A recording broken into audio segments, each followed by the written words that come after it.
Constructing your life is about much more than just building a bank account.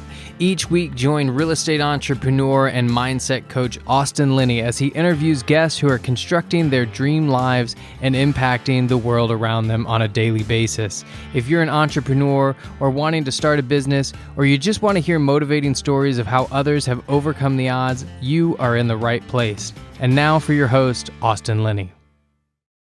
Guys, you know him, you love him. The best looking syndicator in the business, Anthony. How are you doing, sir?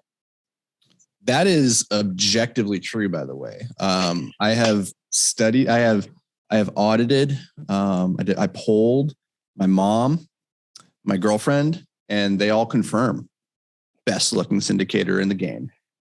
Now, that is some cherry picked data points, but I'll take it. No, I'm good, man. How you been?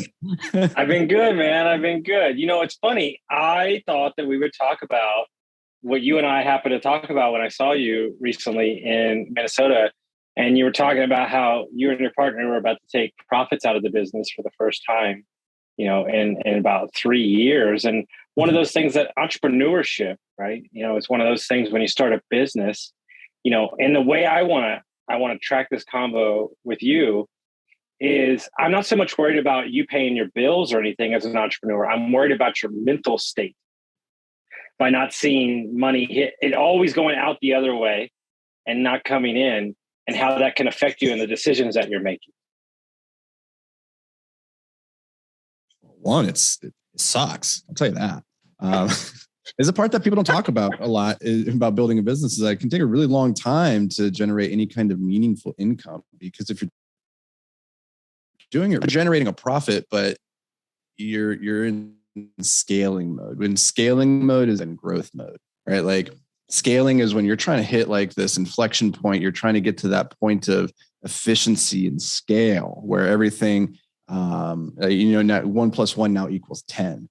And that's different than once you have an established business and it's working well. Now you're just trying to grow it year over year. Like in the early days, when you're scaling, you don't have a lot left over for yourself. You know, you're pouring it back into the company, into systems and processes, infrastructure, people that like, because it's all about gaining leverage in the beginning. That's the part that's hard. You have no leverage. Even if you've done this before, when you have a brand new project, you have to go out there and build the crowbar from scratch. And so it's interesting because, you know, over the last 3 years for us, we've been pretty successful in terms of like building this thing, but most people are surprised to hear when I tell them like, yeah, we've acquired $70 million of real estate in the last 3 years. And Dan and I haven't taken a dime out of the company. People are like, oh yeah, well, I want to get out of my W-2 this year. And it's like, okay, well, that's probably not going to happen. Just so you know, like, well, I think it's one of those things that I love talking about, which is I think too many people are investing into real estate to get out of something instead of like enhancing something that they already have. And I say that to you because I know your story very well.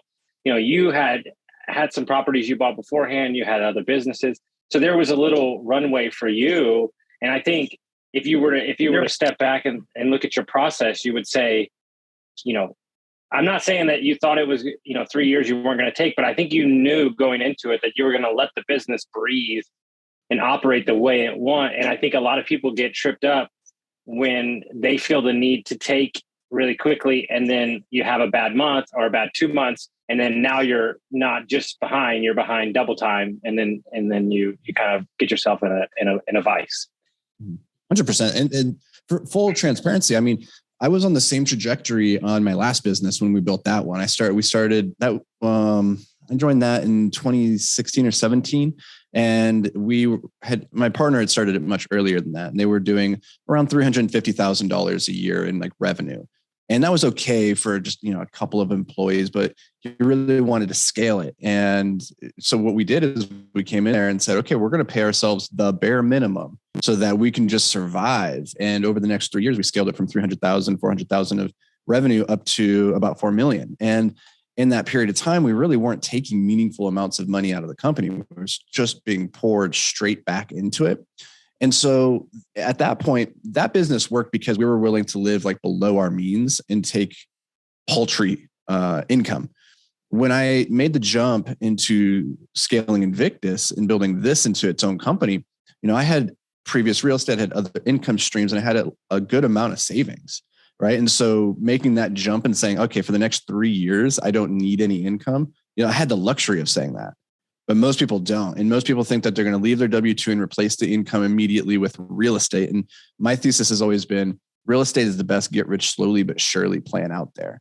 And it's not a quick thing. So if you want to make a lot of money, like build a business that can, start kicking off revenue, that you can start, that has really high margins. And, this could be a service-based business. This could be an e-commerce business. This could be all sorts of businesses. That's what you make your money with. And then you pour it into the real estate, because the real estate itself does not generate tons of cash really quickly unless you're doing something very transactional, like wholesaling or being a broker. And that can be great, but that's transactional, right? That's not building wealth. That's just building income. There's no chance that if I didn't have my coaching business, I wouldn't be able to survive, because, most of these businesses that we have, they're generating money, but there's money that needs to be spent in other places. And as much as I am trading time for money as a coach, it is my time, and there's nobody else that's going to, and it is high for, if you look at dollar per, cost, there is a nice structure in that base. And so I've kind of found a job that can give me the breath I need to kind of, work, which I've kind of come to the realization. I think there's 3 different types of money created. There's, money you need to live, there's long-term investing, and then there's wealth building. And we've kind of structured our business where we're going to take 30% out to live on. 40% is going to be reinvested. 10% is going to be for taxes. And then 10% is going to be for employees and charity. And, that might not feel great for 10 years, but you're going to turn around and that money is going to be reinvested 5, 6, 7 times. And that's going to compound on itself. And, one of the things that I think is super interesting is one of the things, as I've been studying and talking to bigger investors and big business people and lawyers, you actually become an issue when you have a lot of money, like where to put it all. Like that's something that nobody talks about. I know it sounds like ridiculous to talk about, but like, you're losing money in the bank account, or you're losing money from taxes, or, like these are the things that when you get farther along, you're studying. And I know it sounds asinine to say, but it's actually pretty funny that like when people sell their company and they're like, I read a great book called Business Dilemma, and he said 80% of climbers die in the descent. And it's like, entrepreneurship, you've sold your company, but you don't have anywhere to go after that, or you haven't planned the thing behind that. And when you don't have a challenge, when you don't have the next thing, you kind of spend a couple of years in no man's land.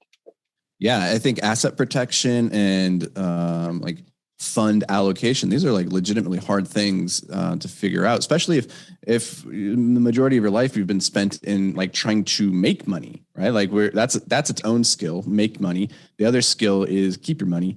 And how do you keep it safe? How do you keep it growing? And that's why, really wealthy people have like family funds and fund managers, people that they can trust to run it for them, because it becomes this, like I have a friend, a really close personal friend who's a billionaire.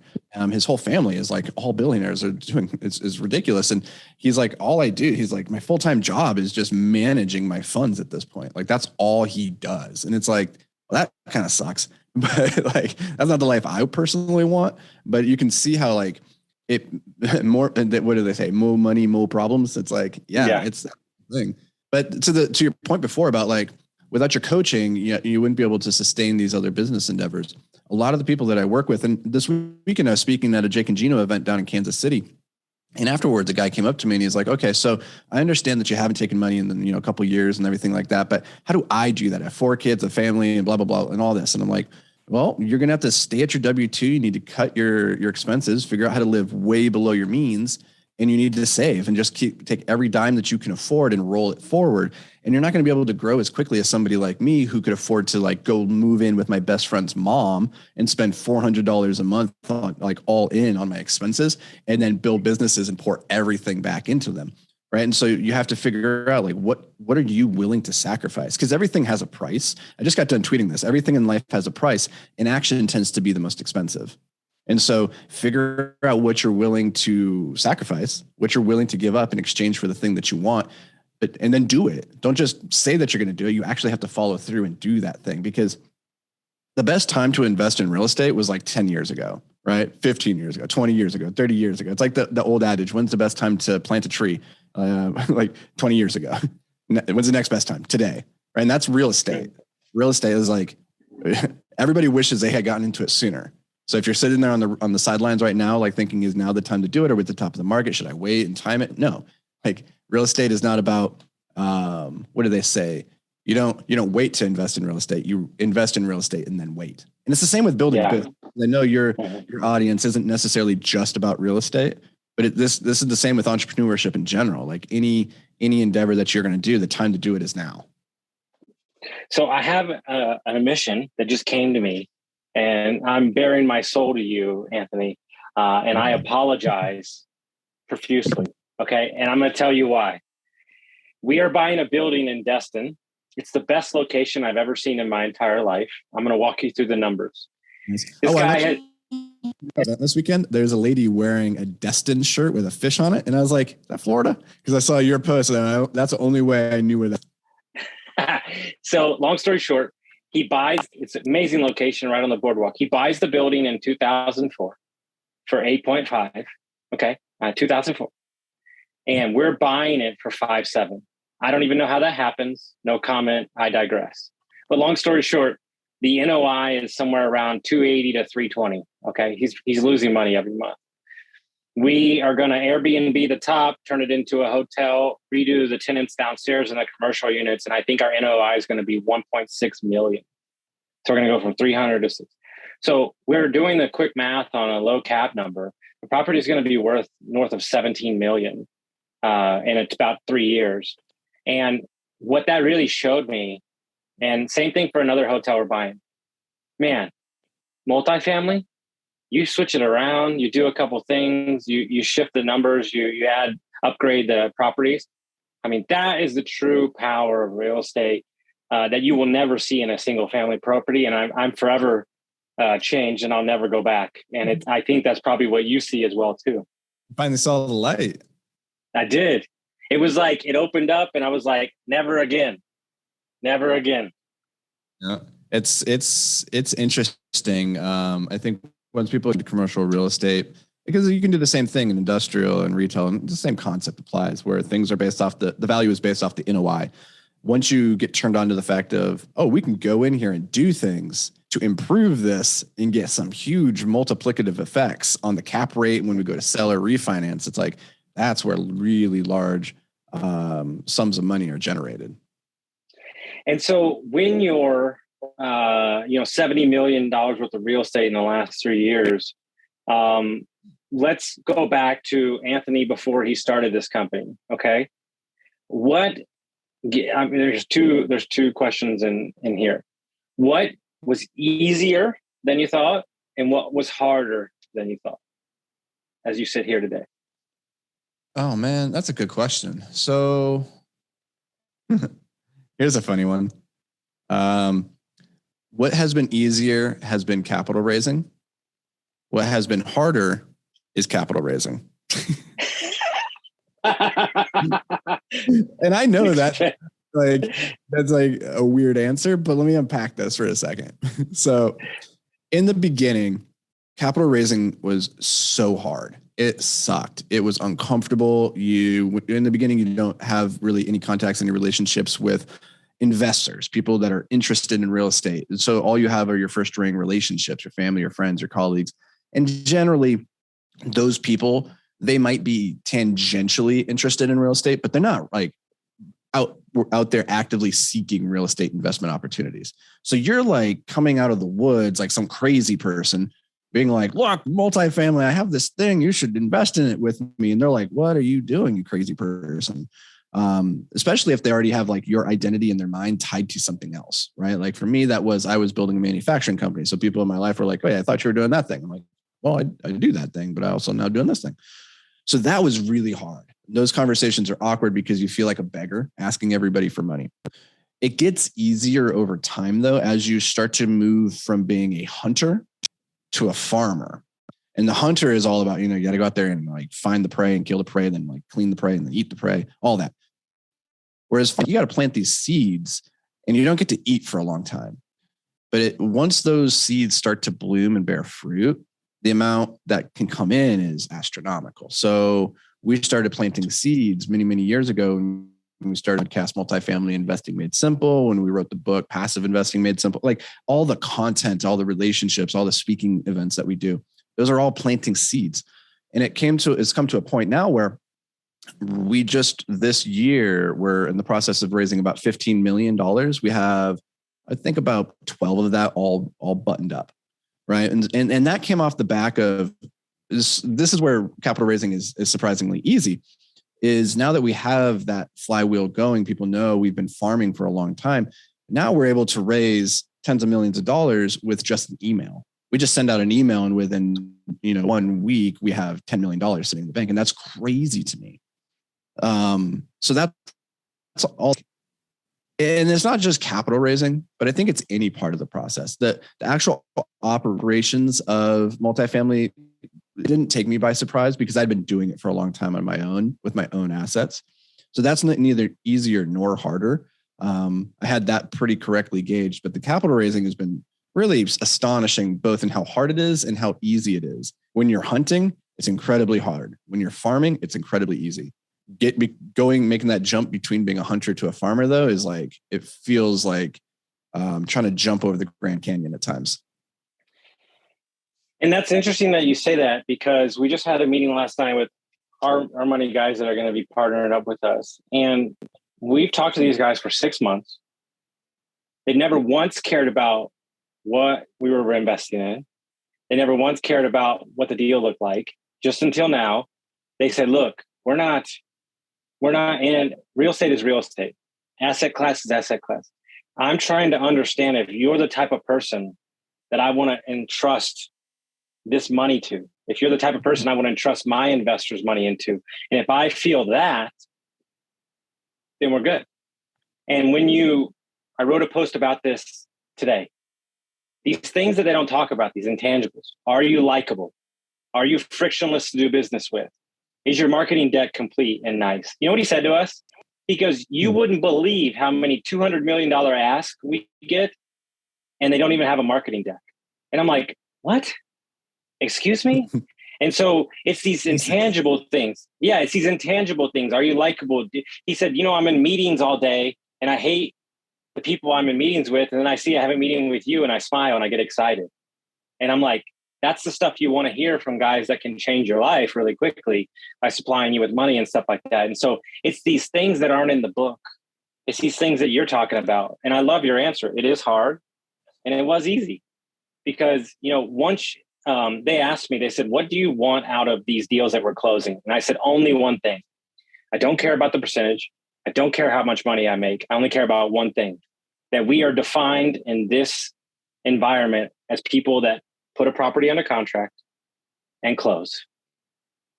Because once we do that, then everything else is easier when your reputation is these guys get the ball across the finish line. It's interesting that we're on this topic because I've never really considered us to be capital raisers in the traditional sense of there's groups out there who all they do is raise capital and then they allocate it to operators. We're a little bit unique in that we only raise capital for our own deals and then we go and operate those deals.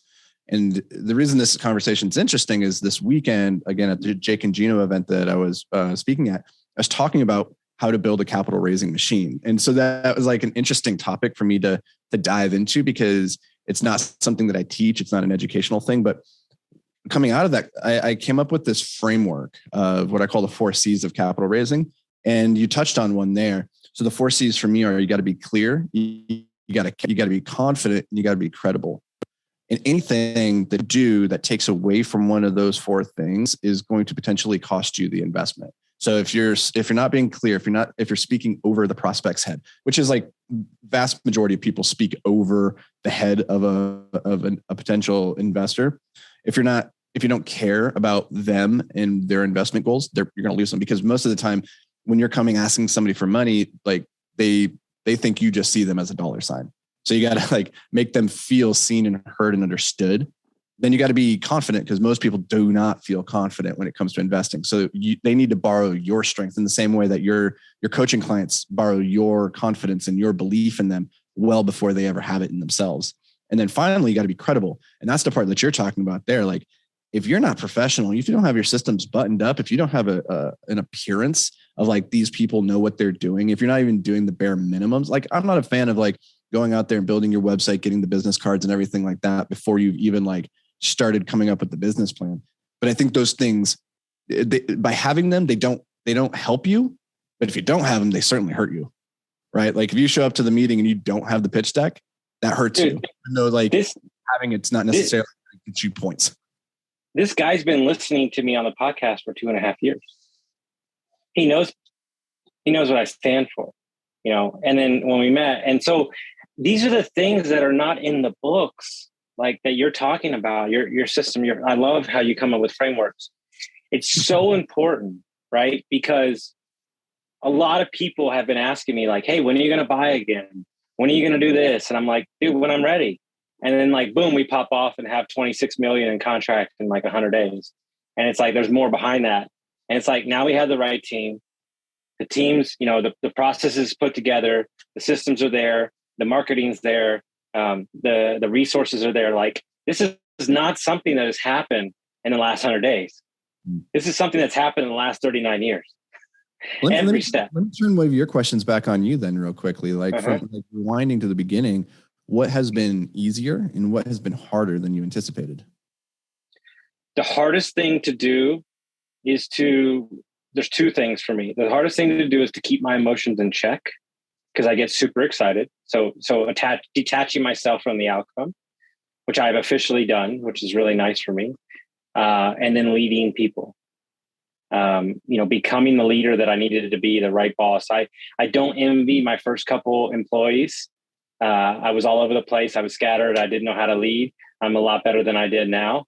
The easiest thing is to understand that you don't actually need money, and you don't actually need all the things that you think. You just need to be somebody that is those 4 C's that you're talking about, and people will give you the opportunity to stand on your reputation. So getting in rooms that maybe I don't think I should be in is probably the thing that's been the easiest for me. And those are the rooms that you need to be in, right? Like, I tweeted about this the other day, is like, if they say you are the average of the 5 people that you spend the most time with, then if you want to be better, if you want to be a better person, hang out with better people. Put yourself in the room with better people who are doing the thing that you aspire to be doing. And as a result, you're going to feel like an imposter, like you don't belong there. You're going to feel like at any moment they're going to find you out. But that's where growth happens, right? And like, if you do not feel like an imposter, it means you've stopped stepping outside of your comfort zone. You've stopped growing, you've stopped pushing, you've stopped stepping into rooms where you don't belong, right? And so the cure for imposter syndrome is to stop showing up. And that cure is worse than the sickness. Well, one of my favorite memes I've ever seen is the only reason why you have imposter syndrome is because you've already completed and gone past what you already thought was capable. So meaning that ultimately, if you have, and that's the biggest, what the biggest lesson actually is, all the people that you think have it figured out are just as lost as you are. The people that are making 3-4 million a year, 100 million, whatever, they're just as insecure. They have imposter syndrome the same. They just don't attach themselves to it. I tell you what's been interesting though. The last 2 times we got these contracts, in contract, and the day of, like, we won the deal. I had a dream the night before that we closed the deal. I said, I woke up today and I texted my partners. I said, we will get a text today that we won this deal. And they're like, dude, shut the fuck up. And we did every time. And what I can equate that to is very simple. I don't want to get into the semantics of this whole thing, because we could go off on a 90-minute tangent. But all I'm saying is, a lot of my hoping has turned to knowing. And it's very exciting when the knowing shows up, when you're not living and breathing with every client. You're not living and breathing with every property, because the mission, the overall, whatever it is consistency and just supporting people every day. And man, that is a buzzsaw that can't be messed with. So you're saying don't stick your hand in that buzzsaw. No, it'll hurt you. That's a bite. Yeah. And so, I love these. It's funny because I just do them offhanded and I think they're funny, but I do these like advice I would give to my 20-year-old self and everybody loves them. And it's like, my favorite one is like consistency over everything, people over profits, laugh more than you think you should, understand that the only way to buy $100 million worth of real estate is to buy a lot of it, and I find that, simple, basic. Yeah. And we as people, to start back where we started, we have a tendency in the old noggin to complicate everything. Yeah, we do. Yeah. I find it's really interesting. A guy came up to me again this weekend and he's like, he was picking my brain about like, he's starting out very beginning of his journey. He's like, what should I do? And I really laid it out there. I was like, here's the thing. It's like, you already know everything that you fundamentally need to know to be where I'm at. The only difference is I've been doing it. I've been applying that knowledge for years. So really, it's not a question of like, what more do you need to do? Like, what more do you need to acquire in terms of knowledge? And you have the foundation, you have the basics. Now you just need to apply it. And if you do that for the same amount of time that I did it, then you'll be where I am, which isn't necessarily to say like I'm in anywhere particularly interesting or cool. Like, but if that's your goal, like you want to acquire a bunch of real estate, then you know everything you probably need to know. And I think a lot of times people just use like the desire to go and acquire more knowledge as the excuse to not take action because they don't think that they're ready yet. When in reality, the only thing that's going to get them to the top of the mountain isn't another better, bigger, more beautiful map. It's just starting to take the steps. All right, here we go. We're going to see if I can turn it to a spicy combo because I have something. I've had something I've been working on. You kind of alluded to it there, and I'm very intrigued to hear your answer to this question. I'm a Minnesotan white boy. So let me ask you a question. Do we read books and podcasts to learn or already confirm what we already know in our soul?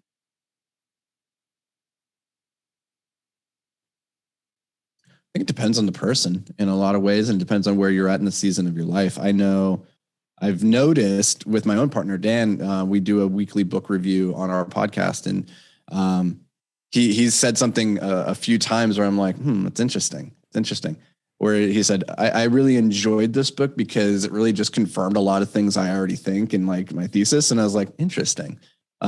He likes to read to confirm and maybe not feel alone, like that sense of, okay, this is the right path. I don't read for that reason. As soon as it starts becoming stuff where I'm like, yep, I already know this, I already believe this. Like this is, as soon as I feel like I'm stepping into the echo chamber, I go, yeah, I don't need this. And I'm moving on, trying to find something new, interesting, novel. Like, because that's what fuels my creativity is like novel information that then I can connect in unique ways. And that doesn't do me any good if all of the material that I'm consuming is the same.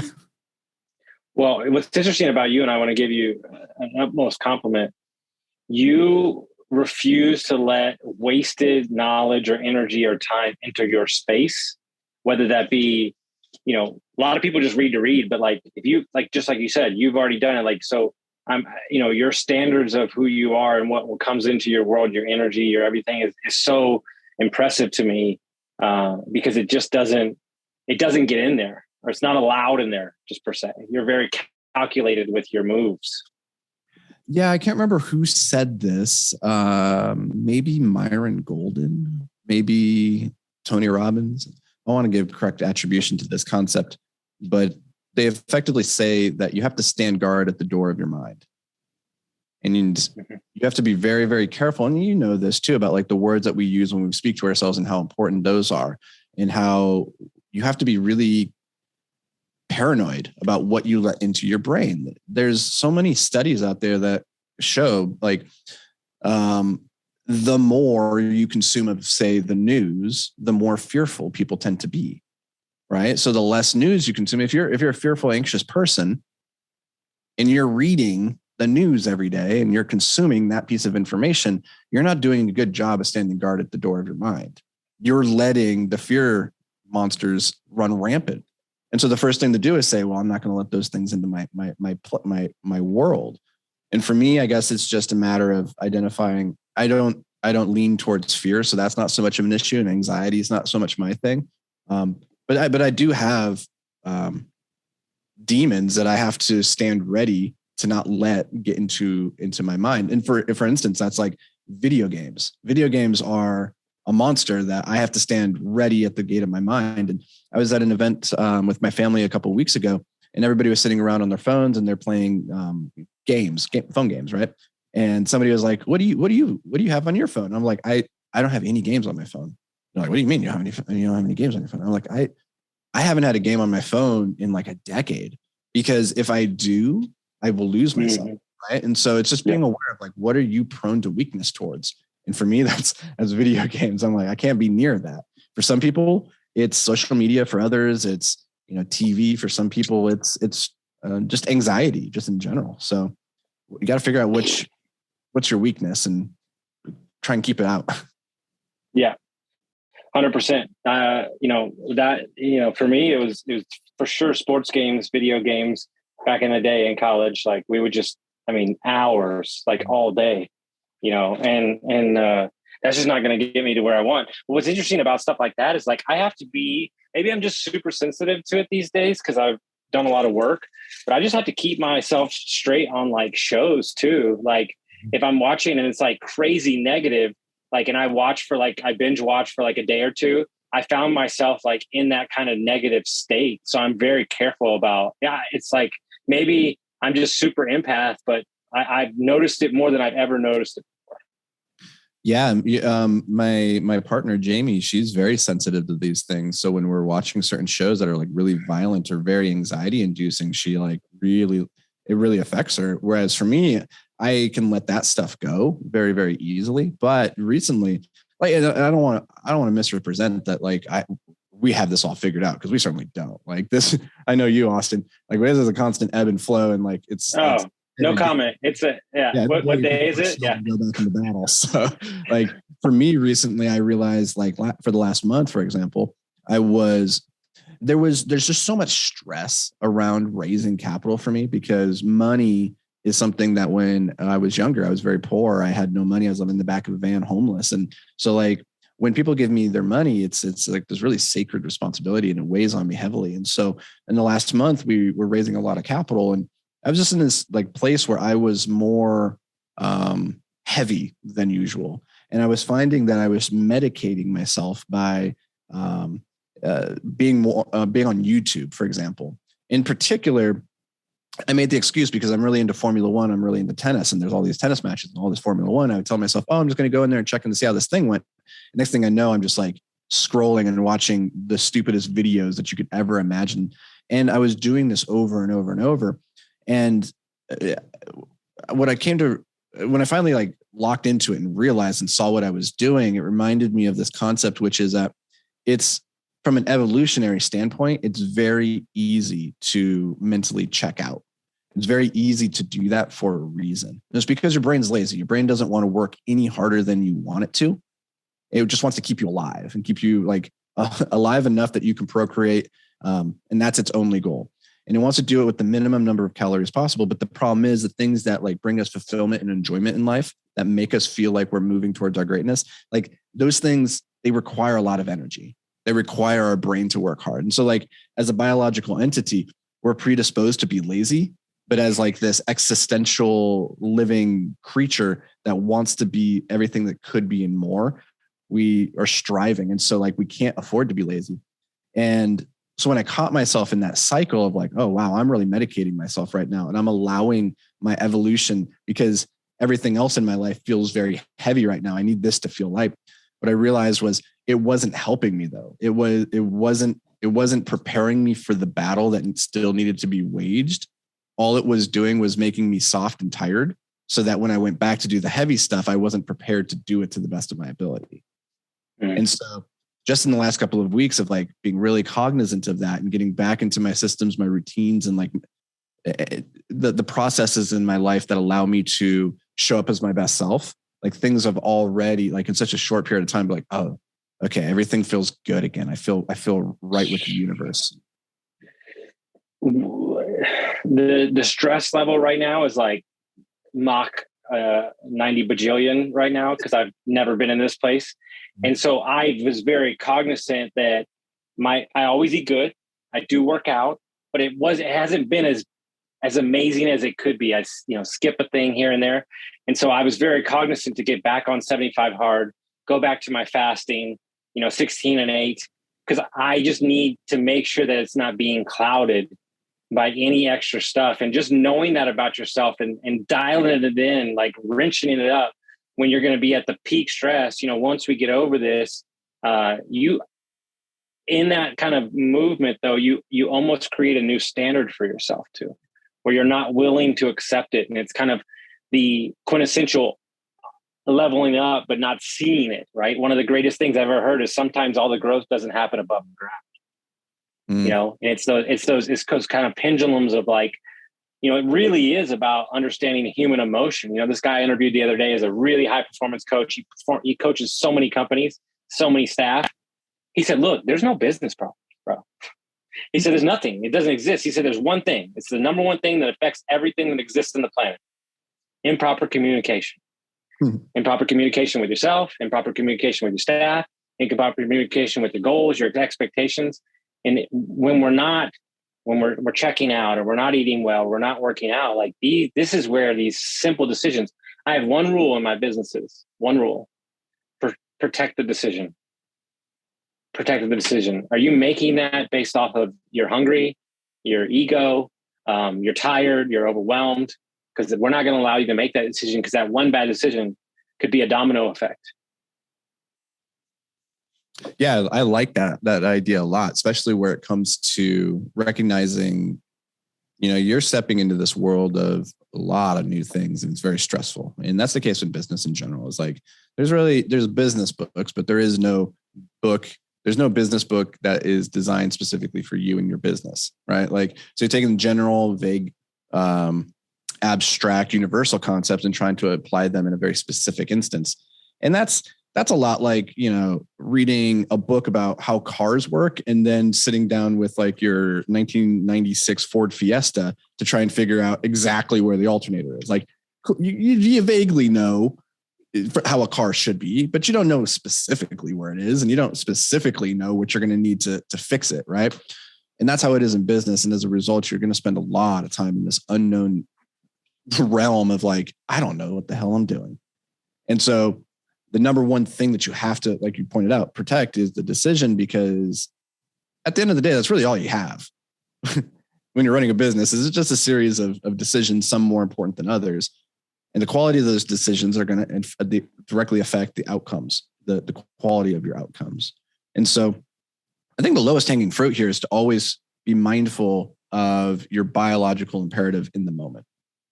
Like, what am I feeling in my body? Because it's not body and mind as two distinct things. They're literally, your body and your mind are connected so deeply and interwoven that what you're feeling in your body is directly affecting your thoughts and vice versa. So like, if you're feeling hungry, that's going to have an effect on your thoughts. If you are feeling pain, that's going to have an effect on your thoughts. If you're feeling confined, if you're feeling trapped, like the other night I was on a plane flying back from Kansas and I felt trapped, and it was not a good place for me to try and make decisions or do work. So I just sat there, tried to like be comfortable in that sensation, but I didn't push to try and get work done, because I knew having this sensation of being trapped is not the expansive mindset that I need to have to be able to see the full picture of possibility.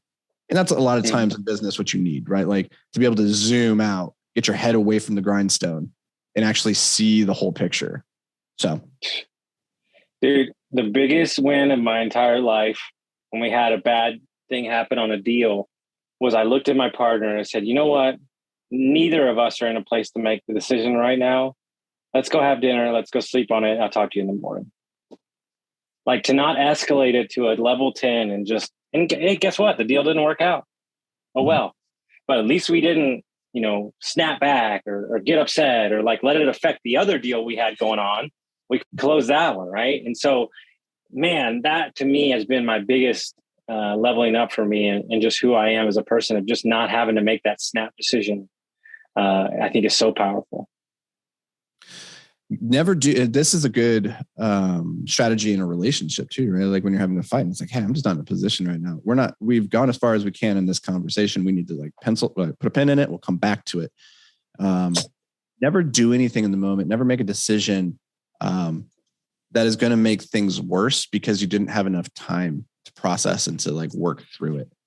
Right. If giving yourself that additional time was going to make things worse than the worst case scenario, that if you had just stayed there and like made the decision, then sure. Okay. Make the decision, because worst case scenario, you can't delay. Right. But that's like, if the plane is literally going down, you can't sleep on it. Right. We got to figure it out. But as long as the plane isn't going to go down in the meantime, and there's the possibility that you will make the problem worse by acting now, then wait. Yeah. And you know me, like I hate committing to things. I hate making a decision physically necessary. It drives people around me crazy because they're like, they can't get me to like commit to anything. And I'm like, I just want to keep my options open. It doesn't need to right now. I'm going to wait. I love it. So if people want to read the book, they want to find you, they want to reach out, they want to follow you, how would they do that? If you guys are curious, so Google me, anthonyvicino.com. Come check out what we do. I talk a lot about building businesses, investing in real estate, and how to maximize your return on life. Like that's my stick. That's the thing I'm passionate about, is not just building businesses, investing in real estate. Those are fun. Those are vehicles for expressing the greatness within. But I think everybody has greatness, and tapping into it, I think, is your job, your moral imperative, your responsibility in this life that you have, is to be the best version of yourself that you can be. And so come find me. I'm over on Twitter, Facebook, Instagram. I'm on all the places. But if you guys want to learn more about investing in real estate, then we put out a book last year called Passive Investing Made Simple. Just reach out to me and I'll send you a free copy of it. I love it. One of my favorite people to talk to. So good to have you on, guys. If you like this episode, send it to your friends. We'll see you next time.